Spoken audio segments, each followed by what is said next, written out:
Quero cumprimentar os irmãos com a paz do nosso Senhor e Salvador Jesus Cristo, essa pessoa maravilhosa que é Jesus e que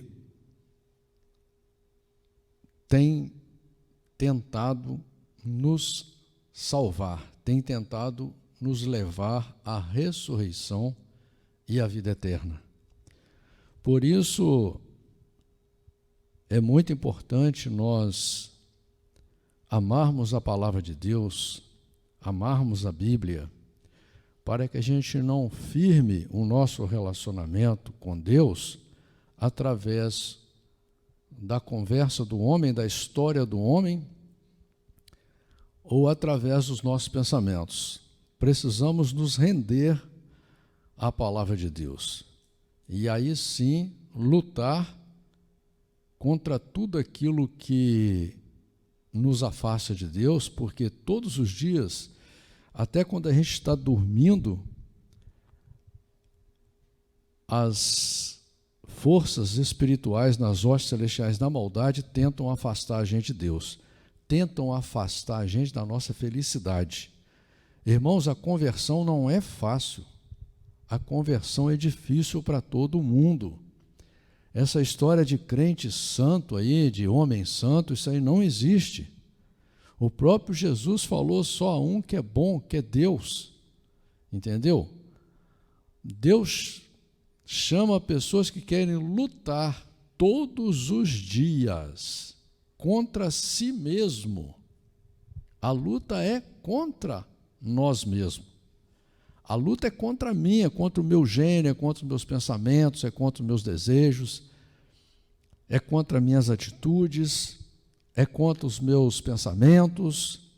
Essa é a luta. Porque imagina só, uma pessoa tem um sonho de ser um engenheiro, ou ser um advogado, ou ser um médico, e ela consegue entrar numa faculdade e não estuda direito, não dá importância às provas e vai passando mal passando de ano com dificuldade. Eu te pergunto, que tipo de profissional será esse? Será um péssimo profissional, isso é uma realidade. Em tudo na vida, para você fazer bem feito, você tem que se dedicar, você tem que lutar. E ainda assim, no mundo do homem, tudo que você quiser conquistar de grande, de muito, de poderoso, se você quiser conquistar um título de advogado, de médico, de engenheiro, de dentista, você vai ter que lutar muito. São anos estudando, são vários e vários livros. E você tem que obedecer às regras, você tem que se render a várias pessoas. Às vezes, professores que são mais despreparados que você, têm menos capacidade que você tem que se render a eles para você cumprir aquela meta. E aí Deus, que tem o projeto mais sofisticado que existe na Terra, Ele dá para a gente apenas um livro, Ele cria uma escola, uma sala de aula, que é a igreja, que não te faz prova nenhuma, você não precisa fazer prova, você vem o dia que você quer, na hora que você quer, do jeito que você quiser. Por quê? Porque Deus estabeleceu sobre o ser humano o livre-arbítrio. Deus não vai te obrigar a nada.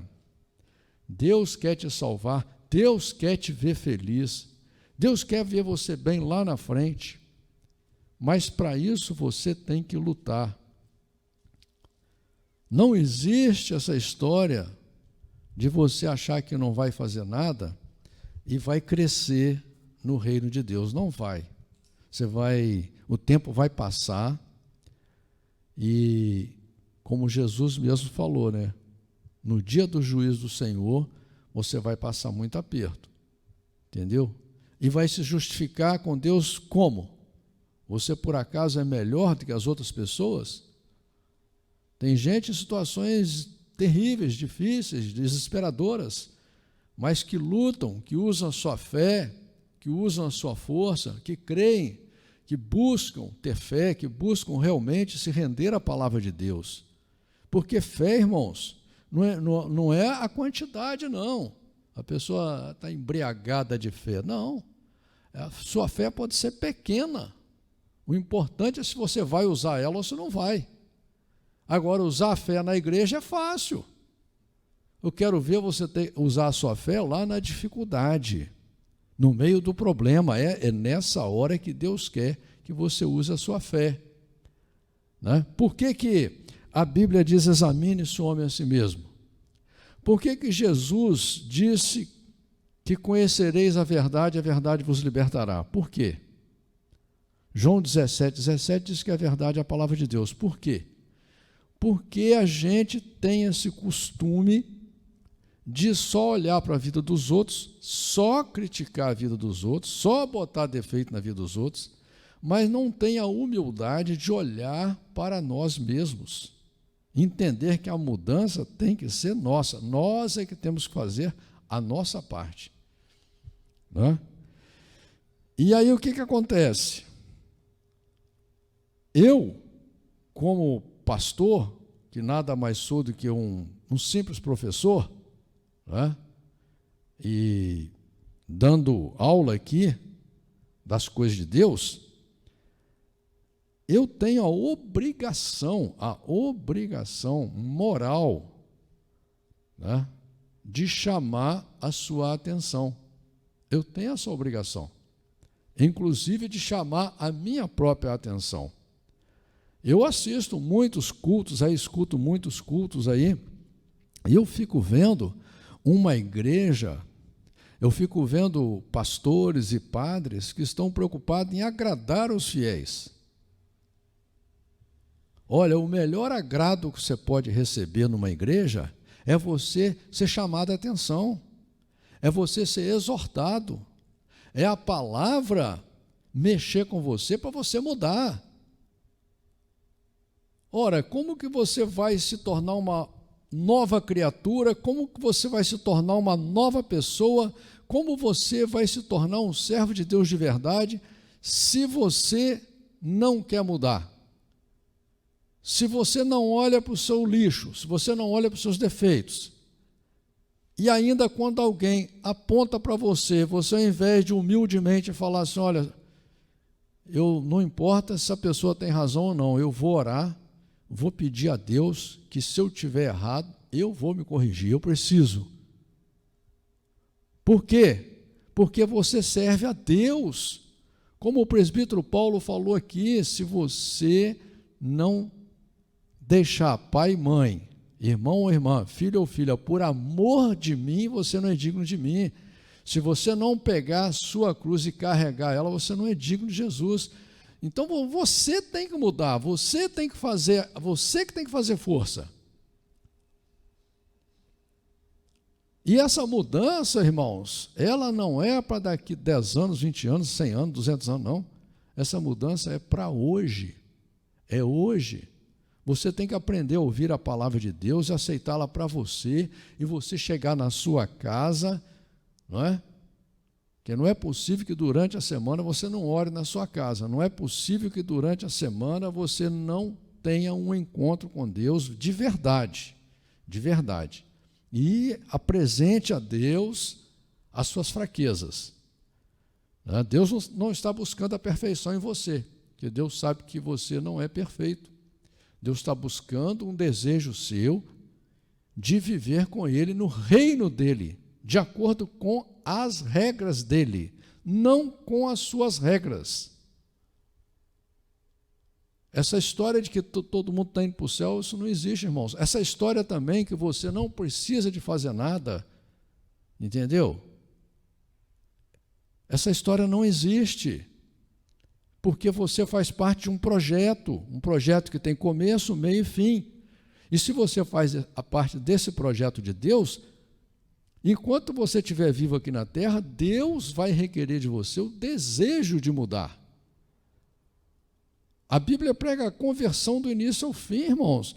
Você entrar numa faculdade de odontologia para ser um dentista, do início, do primeiro dia de aula seu, na faculdade de odontologia, todas as pessoas ali que vão te orientar, que vão pregar para você, seus professores, todos vão desejar que você se converta à odontologia, para você sair lá na frente um dentista. Ninguém vai te dar matéria de agronomia, entendeu? Então é a mesma coisa. As coisas de Deus são simples, é matemática. Agora, você tem que compreender que você está em meio a uma guerra espiritual. Você vai ser atacado, as pessoas que vivem com você vão ser atacadas, não é? A gente do nada, não perde a paciência, a gente do nada não discute com as pessoas que a gente vive com elas. Porque a primeira coisa que o diabo faz quando ele entra numa casa, quando ele entra num casamento, quando ele entra numa família, é arrumar confusão. Ele já entra fazendo confusão. A segunda coisa é tirar a alegria. A segunda coisa. A terceira coisa é colocar o individualismo. Deus prega o coletivismo. Deus prega a família. Deus prega dois, Deus não prega um. E o diabo vem pregando o individualismo. Então Deus não chama você para você olhar para você, não. Você está enganado. Deus chama você para você olhar para Ele. Nós seguimos a Jesus. Seguir a Jesus não é ficar rezando o dia inteiro, não.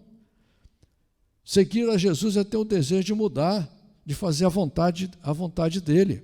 Como eu vou ler aqui para vocês, aqui, no livro de Mateus, Jesus falando claramente aqui, ó, Mateus capítulo 25, versículo 14 em diante, Jesus diz assim, ó, porque isto é também como um homem que, partindo para fora da terra, chamou os seus servos e entregou-lhes os seus bens.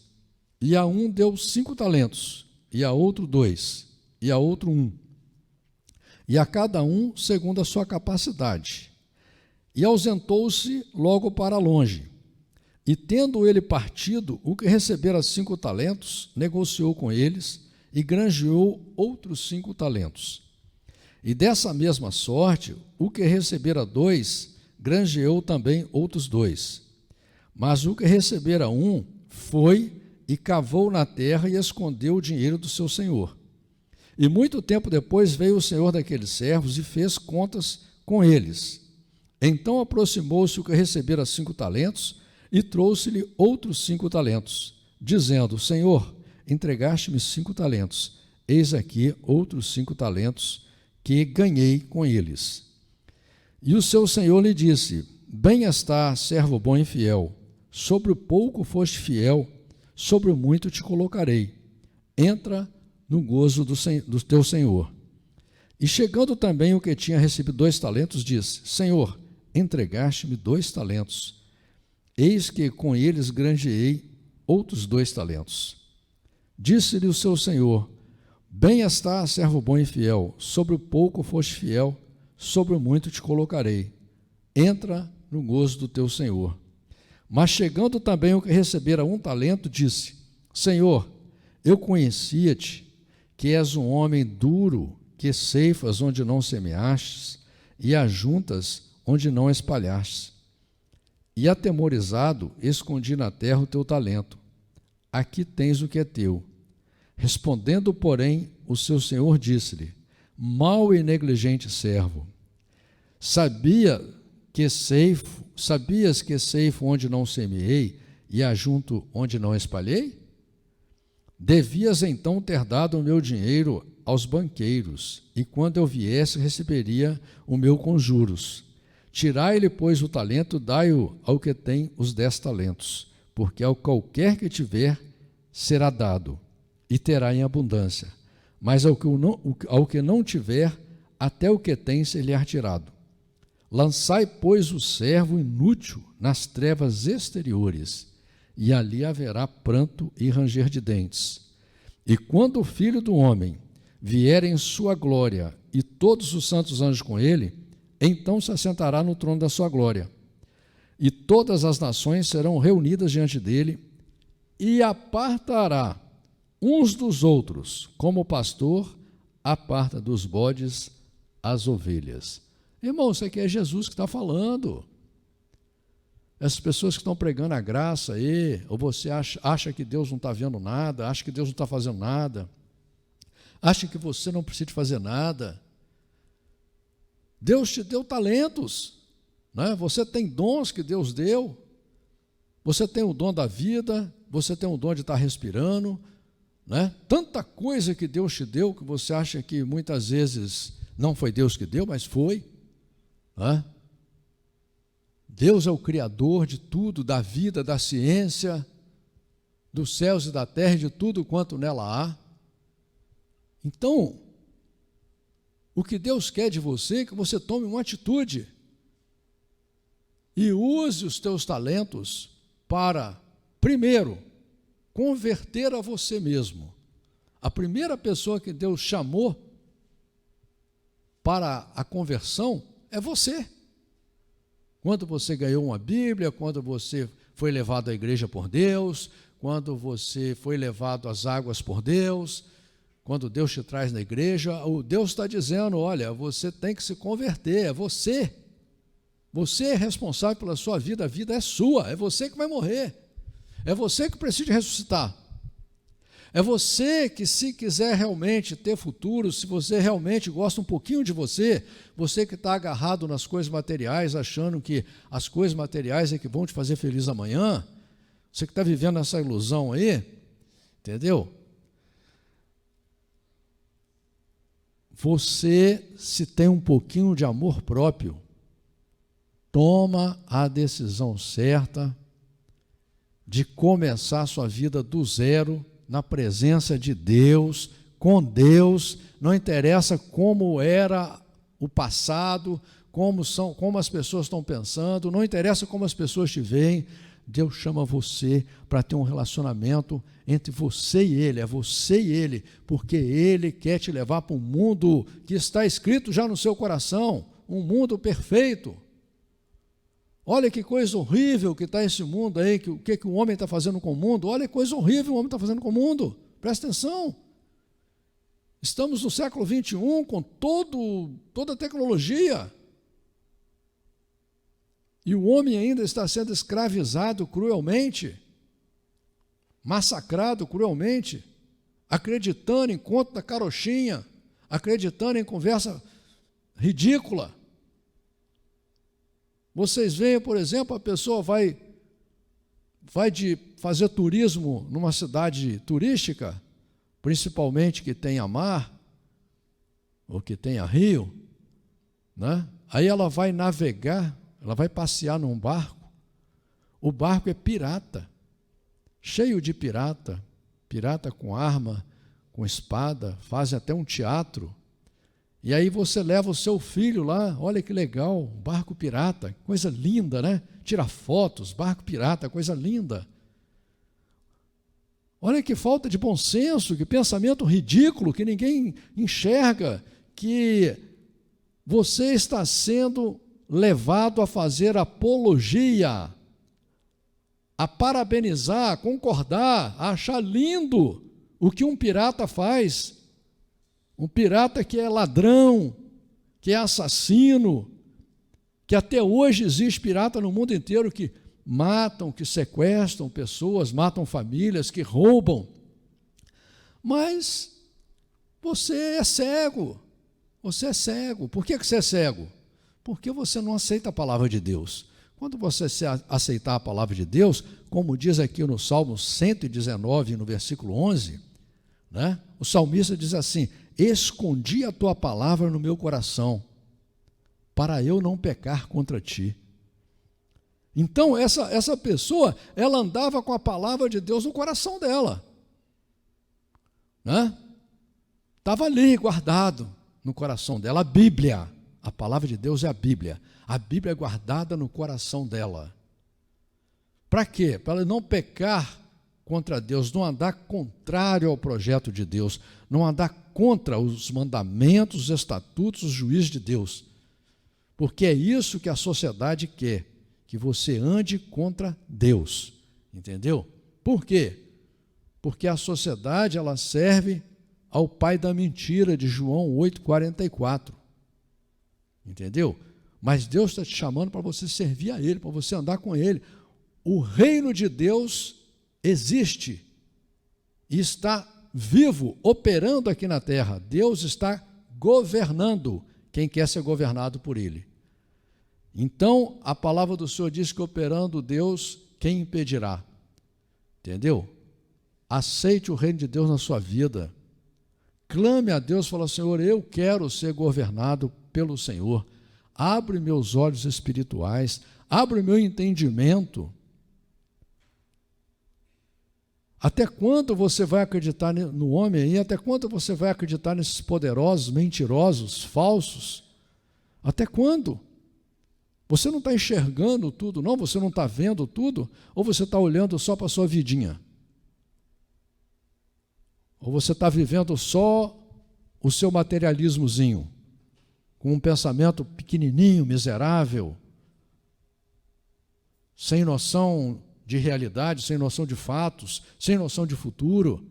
Deus não te chama para isso, não. Deus te chama para você abrir os olhos, para você ser uma pessoa esperta, ativa, entendeu? Um aprendiz, uma pessoa que aceita conselhos, uma pessoa que aceita a palavra de Deus, uma pessoa que aceita a mudança, entendeu? Deus não te chama para ser um pateta, não, para ser um tolo, não, para ser um boboca levado por conversa fiada dos outros, não. Deus não te chama para isso, não. Deus não te chama para servir ninguém, não, para andar atrás de ninguém, não. Deus te chama para você servir a Ele, de acordo com o que está escrito na Bíblia. Estamos lendo o livro de Levíticos, capítulo 17. Levíticos, capítulo 17, diz a palavra do Senhor assim: falou mais o Senhor a Moisés, dizendo: fala a Arão e aos seus filhos e a todos os filhos de Israel, e diz-lhes: esta é a palavra que o Senhor ordenou, dizendo: qualquer homem da casa de Israel que degolar boi, ou cordeiro, ou cabra, no arraial, ou quem os degolar fora do arraial, e não os trouxer à porta da tenda da congregação para oferecer oferta ao Senhor diante do tabernáculo do Senhor, a esse homem será imputado o sangue. Derramou sangue, por isso será extirpado do seu povo, para que os filhos de Israel, trazendo os seus sacrifícios que oferecem sobre a face do campo, os tragam ao Senhor, à porta da tenda da congregação, ao sacerdote, e os ofereçam por sacrifícios pacíficos ao Senhor. Aqui Deus mostrando que a igreja é importante. E o sacerdote espargirá o sangue sobre o altar do Senhor, à porta da tenda da congregação, e queimará a gordura por cheiro suave ao Senhor. E nunca mais oferecerão os seus sacrifícios aos demônios, após os quais eles se prostituem. Isto ser-lhes-á por estatuto perpétuo nas suas gerações. Irmãos, esse versículo é muito importante, e é muito importante também você procurar lá essas referências que eu vou dar a vocês aqui. Lá em Êxodo 34:15, Deuteronômio 32:17, 2 Crônicas, capítulo 11, versículo 15, Salmos, capítulo 106, versículo 37, 1 Coríntios, capítulo 10, versículo 21, 1 Timóteo, capítulo 4, versículo 1, Apocalipse, capítulo 9, versículo 20, Apocalipse, capítulo 16, versículo 14. Aqui a palavra do Senhor está deixando claro que essas pessoas que fazem sacrifício, essas pessoas que pedem ajuda a imagens de madeira, de gesso, de pedra, elas estão oferecendo sacrifícios a demônios e estão trabalhando contra Deus, contra o projeto de Deus. Versículo 8, diz-lhes, pois, qualquer homem da casa de Israel ou dos estrangeiros que peregrinam entre vós, que oferecer holocausto ou sacrifício, e não o trouxer à porta da tenda da congregação para oferecê-lo ao Senhor, este homem será extirpado do seu povo. E qualquer homem da casa de Israel ou dos estrangeiros que peregrinam entre eles, que comer algum sangue, contra aquela alma porei a minha face e a extirparei do seu povo. Você vai ver uma referência aqui, o livro de Levíticos, capítulo 3, versículo 17, Levíticos 26, 17, Ezequiel, capítulo 14, versículo 8. Porque a vida da carne está no sangue, pelo que vô-lo tenho dado sobre o altar, para fazer expiação pelas vossas almas. Porquanto é o sangue que fará expiação pela alma. Você vai ver uma referência muito importante, irmãos, lá no livro de Mateus, capítulo 26, versículo 28, Marcos 14, 24, Romanos, capítulo 3, versículo 25, capítulo 5, versículo 9, Efésios, capítulo 1, versículo 7, Colossenses, capítulo 1, versículo 14 e 20, Hebreus, capítulo 13, versículo 12, 1 João, capítulo 1, versículo 7, Apocalipse, capítulo 1, versículo 5, Hebreus, capítulo 9, versículo 22. Irmãos, entra na internet e procura lá pessoas que bebem sangue. Tem tribos, até hoje na África, que furam o pescoço da vaca viva, botam uma vasilha e enchem de sangue e eles bebem aquele sangue. Entendeu? Então, é importante vocês verem isso, porque Levíticos aqui está revelando a veracidade da Bíblia. Hoje, com a tecnologia que existe, nós sabemos que o sangue é um transmissor de doenças incuráveis. Muito bem. Portanto, tenho dito aos filhos de Israel, nenhum dentre vós comerá sangue, nenhum estrangeiro que peregrine entre vós comerá sangue. Também qualquer homem dos filhos de Israel ou dos estrangeiros que peregrinam entre eles, que caçar animal ou ave que se come, derramará o seu sangue e o cobrirá com pó. Porquanto a vida de toda a carne é o seu sangue. Por isso tenho dito aos filhos de Israel, não comereis o sangue de nenhuma carne, porque a vida de toda a carne é o seu sangue. Qualquer que o comer será extirpado. E todo homem entre os naturais ou entre os estrangeiros que comer corpo morto ou dilacerado, lavará suas vestes, se banhará com água e será imundo até a tarde. Depois será limpo. Mas, se os não lavar, nem banhar a sua carne, levará a sua iniquidade. Capítulo 18. Falou mais o Senhor a Moisés, dizendo, fala aos filhos de Israel e diz, eu sou o Senhor vosso Deus. Não fareis segundo as obras da terra do Egito, em que habitastes, nem fareis segundo as obras da terra de Canaã, para a qual vos levo, nem andareis nos seus estatutos. Você vai ver uma referência aqui em Ezequiel, capítulo 20, versículo 7, Êxodo, capítulo 23, versículo 24, e você vê aqui Deus já separando o povo dele. Se você quer ser povo de Deus, você tem que aprender isso. Você não tem que se misturar com ninguém. Entendeu? Você tem que andar conforme os estatutos e mandamentos dos juízes de Deus.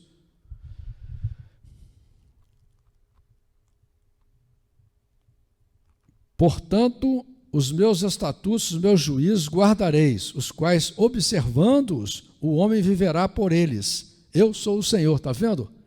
Nós temos que viver de acordo com a Bíblia. Nenhum homem se chegará a qualquer parenta da sua carne para descobrir a sua nudez. Eu sou o Senhor. Não descobrirás a nudez de teu pai e de tua mãe. Ela é tua mãe. Não descobrirás a sua nudez. Não descobrirás a nudez da mulher de teu pai. É a nudez de teu pai. A nudez da tua irmã, filha de teu pai, ou a filha da tua mãe, nascida em casa ou fora de casa, a sua nudez não descobrirás. Você vai ver uma referência a Ezequiel, capítulo 22, versículo 11, Levíticos, capítulo 20, versículo 17. A nudez da filha, do filho ou da filha de tua filha, a sua nudez não descobrirás, porque é tua nudez. A nudez da filha da mulher de teu pai, gerada de teu pai, ela é tua irmã, a sua nudez não descobrirás. A nudez da irmã de teu pai não descobrirás, ela é parenta de teu pai. A nudez da irmã da tua mãe não descobrirás, pois ela é parente da tua mãe. A nudez do teu irmão de teu pai não descobrirás. Não te chegarás à sua mulher, ela é tua tia. A nudez da tua nora não descobrirás, ela é a mulher de teu filho. Não descobrirás a sua nudez. A nudez da mulher de teu irmão não descobrirás, é a nudez de teu irmão. A nudez de uma mulher e de sua filha não descobrirás. Não tomarás a filha de seu filho, nem a filha de sua filha, para descobrir a sua nudez. Parentas são, maldade é. Irmãos, isso aqui, em todas as pessoas normais da terra, isso já está escrito no nosso coração.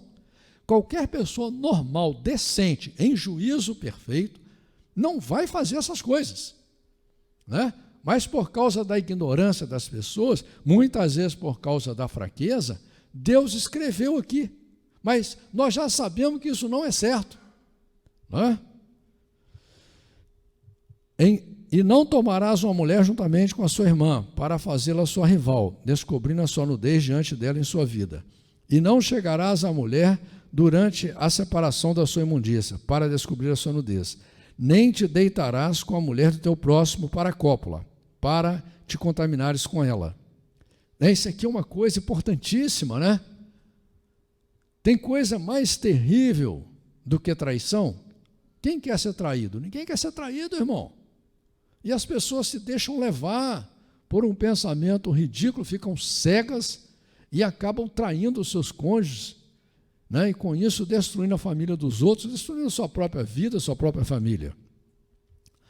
E da tua descendência não darás nenhum para fazer passar pelo fogo perante Moloque, e não profanarás o nome de teu Deus. Eu sou o Senhor.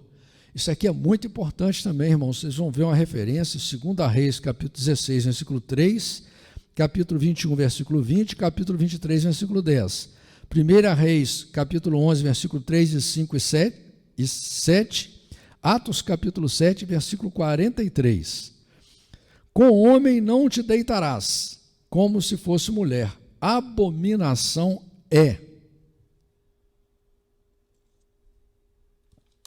Você vai ver uma referência aqui em Levíticos, capítulo 20, versículo 13, Romanos, capítulo 1, versículo 27, 1 Coríntios, capítulo 6, versículo 9, 1 Timóteo, capítulo 1, versículo 10.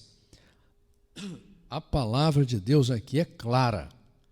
Agora, tem gente que quer rasgar versículo, quer rasgar a Bíblia para escrever a sua própria Bíblia, a sua própria lei. Mas essa lei também já está escrita no nosso coração, entendeu? E se a pessoa, ela quer andar contrária à lei de Deus, ou até contrária à lei do homem, isso é problema dela. Nós, como crentes, não temos nada com isso, não. Nós somos apenas pregadores. Nós não somos geradores de preconceito, geradores de divisão, não. Cada um que viva a sua vida. Nós apenas pregamos o que está escrito na Bíblia. Se a pessoa quiser se converter, se converte. Se ela não quiser, é problema dela, a vida é dela. Ela tem o direito à liberdade, que Deus dá liberdade para a pessoa viver, né? Não é porque eu sou pastor ou porque a Bíblia diz isso que agora eu vou ficar me metendo na vida dos outros, querendo obrigar os outros a ser igual a eu, entendeu? Nós apenas pregamos, né? E a Bíblia é clara quanto a isso. Nem te deitarás com um animal para te contaminares com ele, nem a mulher se porá perante um animal para juntar-se com ele. Confusão é. Com nenhuma dessas coisas vos contamineis, porque com todas essas coisas se contaminam as nações, que eu expulso de diante de vós. Por isso a terra está contaminada, e eu visito a sua iniquidade, e a terra vomita os seus moradores. Depois as pessoas não sabem por que está dando tudo errado. Você vai ver uma referência aqui do capítulo 25, em Números 35, 34, Jeremias capítulo 2, versículo 7, Isaías capítulo 26, versículo 21, Jeremias capítulo 14, versículo 10, capítulo 23, versículo 2, Oséias capítulo 8, versículo 13 e capítulo 9, versículo 9. Porém vós guardareis os meus estatutos, os meus juízos, e nenhuma dessas abominações fareis, nem o natural, nem o estrangeiro que é peregrina entre vós. Somos chamados para ser um povo separado, sim. Somos chamados para fazer a diferença, para que a terra não vos vomite, havendo-a contaminado, como vomitou a nação que nela estava antes de vós. Porém, qualquer que fizer alguma dessas abominações, sim, aqueles que as fizerem serão extirpados do seu povo. Portanto, guardareis o meu mandamento, não fazendo nenhuma das práticas abomináveis que se fizeram antes de vós, e não vos contamineis com elas. Eu sou o Senhor vosso Deus. Esse é um Deus justo, perfeito, que já tem a lei dele escrita no seu coração, e não adianta você fingir que não vê, que não sabe, que não está vendo, não adianta você ser hipócrita e achar que vai dar tudo certo sem você mudar. Isso não existe. Deus manda você para você observar a sua própria vida e se converter e mudar. Amém, irmãos?